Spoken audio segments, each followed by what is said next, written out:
If you have been watching the news, you probably realize that almost every billionaire, analyst, or economist has warned us that a financial crisis is around the corner. Here's Bill Gates saying that a global economic slowdown is hitting this year. Elon Musk is cutting jobs at his companies because a recession is most likely as he believes. Jamie Dimon says that he expects an economic hurricane to hit us. In fact, 70% of Americans think a recession is coming. Seems like we are on the brink of an economic catastrophe. If you open the Wikipedia list of the number of recessions in the US, you will realize that recessions are nothing new. They might sound like catastrophe, but they're an essential part of our economic cycle. It is normal that the economy reaches a certain ceiling and then slowly starts cooling down. If you pay close attention, you will realize that back before the creation of the Fed, recessions were much more common. After around 2 to 3 years of economic growth, the economy would peak and then slow down before its next expansion. After the central bank's manipulation, 6, 7, or even 8 years of economic expansion have become much more common, until we have broken the record of 10 years and 8 months of economic expansion. It seems like we have reached our peak of using the Fed's policy to avoid recessions, since we have suffered one during the COVID and another one is on the horizon before the pandemic is even over. We're not going to go into the details about why we are about to face another recession. We have explored that in previous videos. So let's find out how to prepare for the next recession, how to benefit from the upcoming crisis, and how to make sure that you get out of the next recession much better financially. We will answer all of these questions and many more. But before we do that, give this video a thumbs up and let's dive in. Number 1. Never abandon the cash. An economic crisis is a period of turmoil. It is the time when cash on the table matters the most. When business is growing, not many care about the cash because the economy is filled with it. People invest in risky assets without being concerned about the consequences. That's why we had crypto and NFTs growing like Falcon 9 the last 2 years. But the moment the Fed hinted that we're most likely headed into a recession, even the world's richest man sold its bitcoins and began to grow its cash position. Suddenly, everyone began following the footsteps of Warren Buffett, who has always prioritized cash over risky investments. His name wasn't shining the last 2 years like the likes of Cathie Woods or Elon Musk, but that's what makes him different. He is sitting on an enormous amount of cash, waiting for an opportunity to strike. So the best way to prepare yourself for the next recession is by reducing your expenses as much as you can and getting yourself ready for the winter. I know that sometimes a few dollars here on a cup of coffee or a few $100 on new sneakers don't mean much, but at the end of the day, they add up. Add to that the enormous inflation we have now, everything you buy is just much more expensive. We'll get through this high inflation as soon as we solve the global supply chains, but it might take us until the next year. So if you want to be ready for the next recession, save, save, and save. Number 2. Invest in liquid businesses. Because cash is scarce during financial turmoils, a lot of businesses often shrink dramatically or just declare bankruptcy. People aren't going to work for free.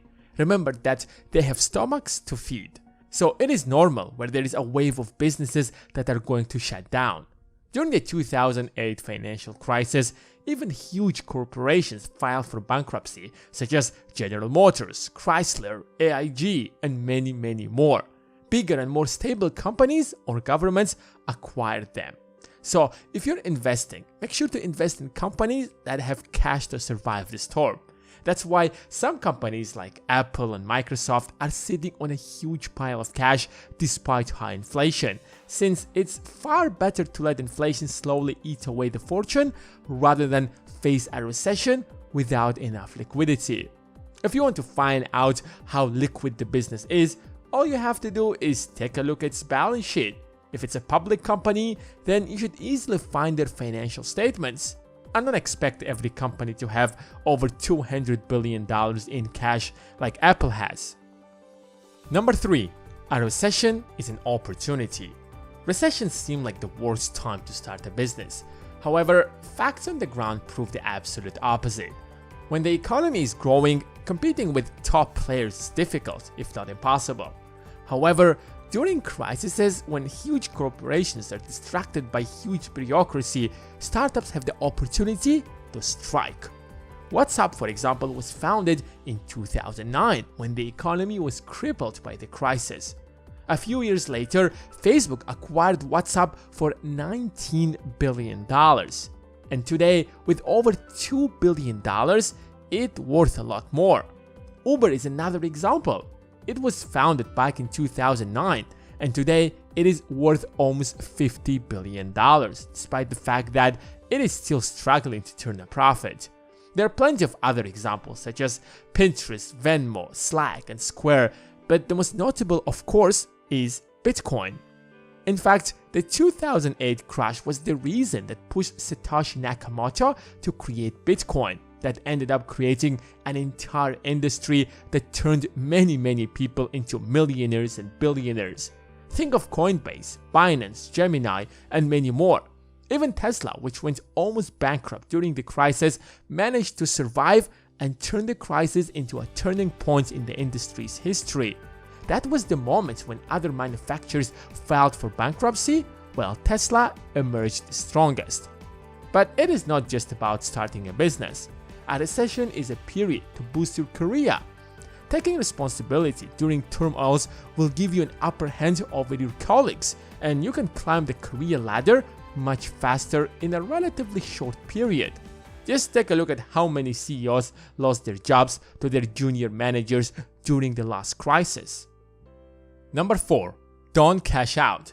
It is easy to be patient when everything is growing. If you've purchased Bitcoin at $11,000 before its stratospheric rise, you have watched how your assets grew so dramatically over a short period of time. The truth is that the absolute opposite happens during a bear market. A lot of people don't get patient and sell off thinking that the world is about to end. If the world is about to end, then you don't need that money anyways. Jokes aside, the stock market has survived the Great Depression, World War II, endless recessions, the Vietnam and Iraq War. The investors who actually made the money are the ones who either sold before everything crashed, which is almost impossible since timing the market is not as easy as you might imagine, or waited till the crisis passed and stocks began to grow again during the expansion period.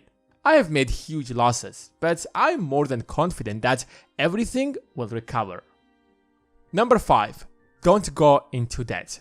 If you haven't prepared yourself for a recession, you're going to struggle. A lot of people get into debt when they can't fulfill their basic needs. And if a recession happens as a result of financial bubble or inflation, like in our case now, the Fed would raise the rates to slow down the bubble, which means that the debt is going to be expensive during such periods. In 2007, at the peak of the housing bubble, the Fed raised the rates to 5.25%. Imagine what was the raise to consumers such as you and me. In the year 2000, during the dot-com bubble, the Fed raised the rates to 6.5%. That's why recessions make the rich richer and the poor poorer, because poor people often struggle to save money.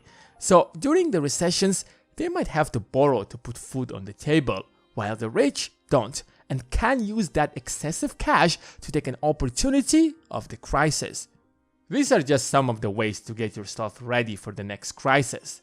But at the end of the day, you have to consider your own circumstances, which is most likely going to be different from everyone else. Thanks for watching, and see you in the next one.